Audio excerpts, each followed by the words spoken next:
Liquid nitrogen is a very dangerous thing. It's extremely cold, and if you're not careful, contact with it can cause a lot of damage if you don't follow proper safety measures. But there are also many unexpected dangerous ways it can hurt you. Do you want to see what could potentially happen? My name is Danny Burke. This video is not for the faint-hearted. This is the top 10 worst liquid nitrogen accidents. Coming in at number 10, in 2013, a Mexican 21-year-old ended up in a coma and 8 others were hospitalized after a swimming pool was filled with liquid nitrogen. It happened at a hotel party in Leon where the organizers were trying to create a smoke effect by pouring 4 buckets of liquid nitrogen into the swimming pool. It ended up displacing the surrounding oxygen and also created a toxic cloud when it reacted with the pool's chlorine. This meant people in the pool couldn't breathe and they began passing out. Next up at number 9, we have an HIV scientist who was killed by liquid nitrogen in his lab while he worked. Damian Bowman was working with liquid nitrogen late at night in his lab, but didn't know the ventilation system had been turned off. At some point during the night, the liquid nitrogen escaped into the air and quickly sucked up all the oxygen in the lab. The next morning, Damian's colleague found him dead, face down on the floor, completely rigid and stiff. Him and the room itself were ice cold. At number 8, in 2009, a 24-year-old chef was experimenting with a recipe that involved liquid nitrogen. Apparently, he was trying to fill a gas lighter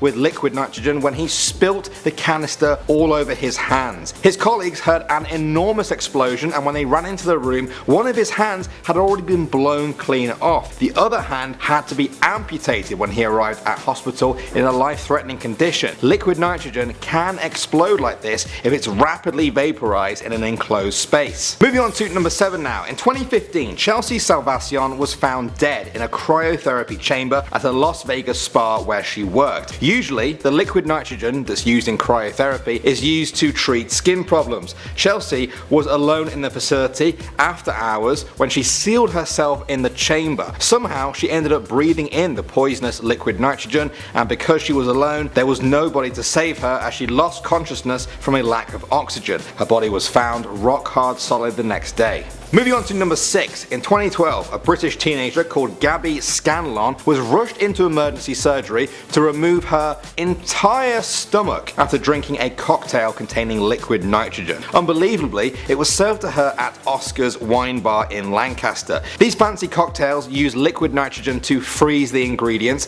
to chill the glasses, or even just as a sort of visual gimmick. But even swallowing just a few drops can be very dangerous. It's thought that this 18-year-old girl somehow drank liquid nitrogen, which then rapidly warmed and released gas that burst out of her stomach and pierced a hole in it. Next up at number 5, in 2000, a British medical research unit pleaded guilty to breaching safety regulations when James Graham, one of their lab workers, died at their facility. The 51-year-old was working with liquid nitrogen in a routine task when somehow 700 litres of liquid nitrogen leaked into the room. James passed out from asphyxiation. Another staff member rushed in to help him, but only managed to hit the alarm before she passed out on top of him too. When help arrived, they managed to save her, but James was already dead. Moving on to number 4 now, we have death at a sperm bank. Because of how cold it can get, liquid nitrogen is actually used to store sperm in sperm banks. Well, in February 2017, local Deputy Sheriff Greg Meager died at a sperm bank in Georgia, USA